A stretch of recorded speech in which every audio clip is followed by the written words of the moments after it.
I was 26 years old, sitting at a coffee shop, staring at my phone.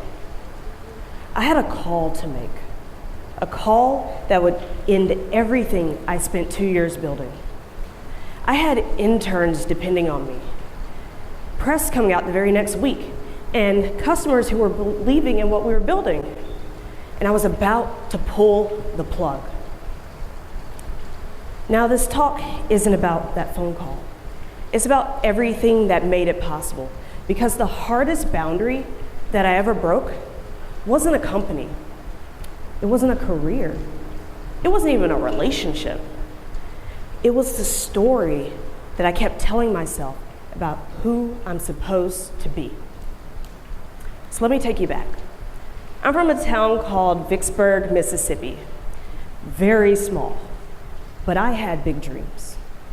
My mother was so supportive. She would put me in every extracurricular activity you can think of, including ballet. And I was obsessed with ballet. And I just knew that I was gonna become a professional ballerina. That was the plan. At 11 years old, I went on a Girl Scout trip to Atlanta, Georgia, and went to a water park. And I went down a water slide. At the end of that water slide, waiting for me, was an exposed bolt. It tore through my foot so much that I had to learn how to walk again. And just like that, ballet was over. But luckily, I come from a musical family. So when I got into junior high, I decided that I wanted to play an instrument. And I took the test. I wanted to play saxophone and be jazzy like my mom, or maybe the drums. But when the test results came back, I was met with clarinet or trombone. And my mom said, "Don't you dare bring that squeaky clarinet into my house." So I said, "Well, Mom, what's a trombone?" And she said, "You'll find out on the first day of school." And boy, did I. And for the next 13 years, trombone would be everything. I studied under world-class musicians, Juilliard faculty. I won scholarships, competed at the highest levels, traveled the world and performed. Music wasn't just something I did. It was who I was. So when someone asked, "Who is Martika?" the answer is simple. Martika is a trombonist. That identity felt safe, earned, mine. So, what happens when the very thing that defines you stops fitting? At 22, I was in Montclair, New Jersey, right outside New York City. I wanted to be near the dream, the place where careers are made. But let me tell you a thing or two about being an orchestral musician in New York City. There are only 3 trombone spots in an orchestra, 2 tenor, 1 bass, and I played tenor. And when you get a gig like that, you keep it until you either retire or you die. So the odds weren't that great. I would work odd jobs in long hours, and the term starving artist started feeling less romantic and more real. And I was feeling like a failure because I wasn't where I thought I should be at age 22. I was terrified that if I didn't get my dream gig then, it was never going to happen. So that's when my mentor changed everything for me. His name is Colin Williams, Associate Principal of the New York Philharmonic, one of the best in the world. He sat me down in a lesson, and he asked me a very simple question. "Martika, why are you rushing?"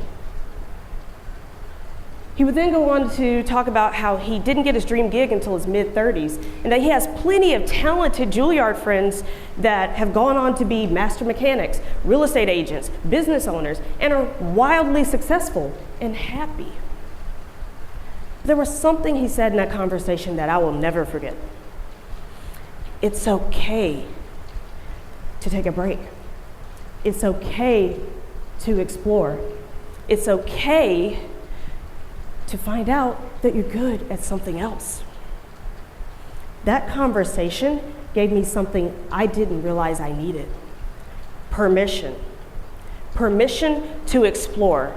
Permission to want something different. Permission to stop being Martika, the trombonist, and to start asking a terrifying question of, who else could I become? I had to give myself permission to want something different. And that is a boundary that most people never break. The boundary of your own expectations. So I took that leap. I moved down to Tampa, Florida with my fiance, now husband, and got my Master of Science in Entrepreneurship, and I started my first company. And then I learned the other half of that equation. Our first company was gaining a lot of traction. We had interns, we had press going out, we had customers signing up. But then on the back end, all of the internal relationships were falling apart. Different visions, different commitment levels. We had a CTO that we brought on that had an impressive resume. He had a successful exit under his belt. We were thinking experience would just carry us. But then I learned something important. Passion and endurance is just as important as expertise. And we didn't have alignment on any of it. I was steering a sinking ship. And everyone told me to push through. Founders never give up. But you're so close. Or our favorite one, just pivot. But I knew the truth. And sometimes bravery isn't breaking through. It's walking away. Because so that's what I did. I made that phone call, the one in the coffee shop, and I dissolved the company. But here's what happened next. In 2 weeks, I won a pitch competition, used the prize forms to create the legal formation and trademark of a new company called Boot. And then we rebuilt the platform to its better version, got new users and won back users who believed in our vision. And then we brought a scrappy team together that was willing to get the job done. That boundary, the one that I set when I walked away, wasn't the end of my story. It made room for the next chapter. So here's what I've learned. When standing at a boundary, any boundary, there's an important question to ask. Am I protecting something worth keeping? Or am I protecting myself from the discomfort of change? If it's the first, set the boundary, protect your peace.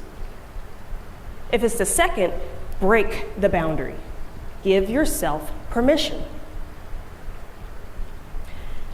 I'm not going to sit here and tell you that it's easy or that you'll always get it right, because you won't. You'll set boundaries that you should have broken, and you'll break boundaries that you should have protected. But that's not failure, that's data. The call I made in the coffee shop, that wasn't the end of my story. Today, Boot is in the Google for Startups and NVIDIA Inception program. We are building the autonomous AI infrastructure, helping enterprises work smarter. I co-founded a design and automation consultancy with my husband called Loom Design. And I'm the executive director of our nonprofit arm, Boot NO, helping other founders navigate their own pivots. And I'm so proud to announce on this stage for the first time that I am the proud published author of my new book, Give Yourself Permission.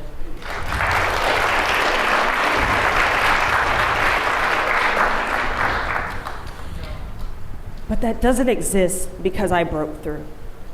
It exists because I gave myself permission. Permission to leave music. Permission to dissolve my company. Permission to become someone I did not plan to be. Because the hardest boundaries to break aren't the ones that others set for you. It's the ones you set for yourself, the story of who you're supposed to be. Give yourself permission to rewrite it. Thank you.